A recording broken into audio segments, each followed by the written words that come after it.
আসসালামু আলাইকুম প্রাণপ্রিয় কলিজার ভাই ও বোনেরা, ফেসবুকের সকল বন্ধুদেরকে জানাই শুভেচ্ছা ও অভিনন্দন। আমি আজকে অনেক দিন পরে একটি লং ভিডিও নিয়ে আসলাম, কিছু শিক্ষণীয় বিষয় নিয়ে আলোচনা করব বলে আপনাদের মাঝে উপহার দেওয়ার জন্য।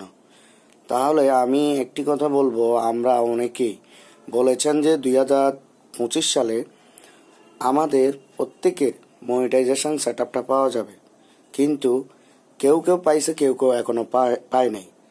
তা সেটা হচ্ছে আমরা কেন পাইনি। আসলে আমাদের হয়তো পেজে কোনো সমস্যা রয়েছে। আপনি আপনার পেজটা 100% চেক করে নেবেন। যদি কোনো প্রবলেম থেকে থাকে সেটাকে আপনি রিমুভ করে নেবেন, তারপরে আপনি আবার কাজ শুরু করবেন। কাজটা আমাদের করতে হবে, মনিটাইজেশন সেটআপটা পেতে গেলে আমাদের কতগুলো রুলস মেনটেন করে কাজ করতে হবে, গাইডলাইন্স মেনটেন করে কাজ করতে হবে। সেটা হচ্ছে আমাদের প্রথমত আমাদের টাইম মেনটেন করে ভিডিও আপলোড করতে হবে। ভিডিওগুলো ভালো কোয়ালিটিপূর্ণ হতে হবে। ভিডিওর ব্যাকগ্রাউন্ড এবং ভিডিওর অরিজিনাল আপনার ভয়েস থাকতে হবে। আপনার ভয়েস দিয়ে আপনি কোয়ালিটিপূর্ণ ভিডিও আপনি তৈরি করে টাইম মেনটেন করে আপনি ভিডিওগুলো আপলোড করবেন।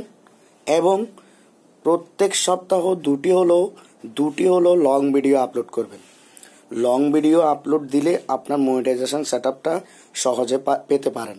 এবং আপনার কোয়ালিটিপূর্ণ সেলফি ফটো আপনার দৈনিক বেশি বেশি আপলোড দিতে হবে। মনে রাখবেন, কোয়ালিটিপূর্ণ সেলফি ফটো আপনার যত বেশি আপলোড দিবেন তত আপনার রিচ এঙ্গেজমেন্টটা বাড়তে থাকবে। রিচ এঙ্গেজমেন্ট দেখবেন অতি দ্রুত বেড়ে যাবে। সেক্ষেত্রে আরও একটি বিষয় রয়েছে, আপনার পেজে যদি কোনো ধরনের ইস্যু থাকে, তাহলে আপনার পেজে যদি লাইভ করার অনুমোদন থাকে, আপনি সপ্তাহ 2-3 বার করে লাইভ করবেন, পারলে প্রতিদিন করবেন। লাইভ করার মাধ্যমে আপনার ইস্যুগুলা রিমুভ হয়ে যাবে। এই জন্য আপনাকে অবশ্যই মাথায় রাখতে হবে, ভিডিও যেগুলো তৈরি করবেন সেগুলা আপনার অবশ্যই শিক্ষণীয় ভিডিও হতে হবে, যাতে করে মানুষ আপনার ভিডিও পছন্দ করে। আপনি কখন ভিডিও আপলোড দিবেন সেই দিকে মানুষ লক্ষ্য রাখবে, কোন টাইমে আপনি আপলোড দিবেন সেই দিকে তারা লক্ষ্য রাখবে। সেগুলো হচ্ছে আপনার অ্যাক্টিভ ফলোয়ার এবং অ্যাক্টিভ অডিয়েন্স। তারা আপনার ভিডিও পছন্দ করে বিধেই আপনাকে ফলো করে তারা আপনার ভিডিওর অপেক্ষা করে। তাই বলছি, অবশ্যই আপনারা টাইম মেনটেন করে ভিডিও আপলোড দিবেন, লাইভ করবেন, লং ভিডিও দিবেন, বেশি বেশি ফটো দিবেন এবং পাশাপাশি আপনি স্ট্যাটাস লিখবেন।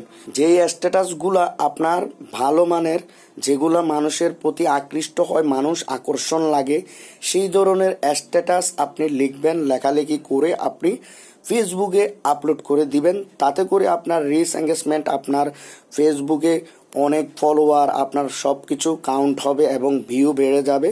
তো ধন্যবাদ, অনেক কিছু আলোচনা করলাম। আমার ভিডিওটি ভালো লাগলে অবশ্যই আপনারা শেয়ার করে দিবেন টাইমলাইনে, যাতে অন্য ভাই বন্ধুরা দেখতে পারে। তো ধন্যবাদ, ভালো থাকবেন, দেখা হবে আগামী ভিডিওতে।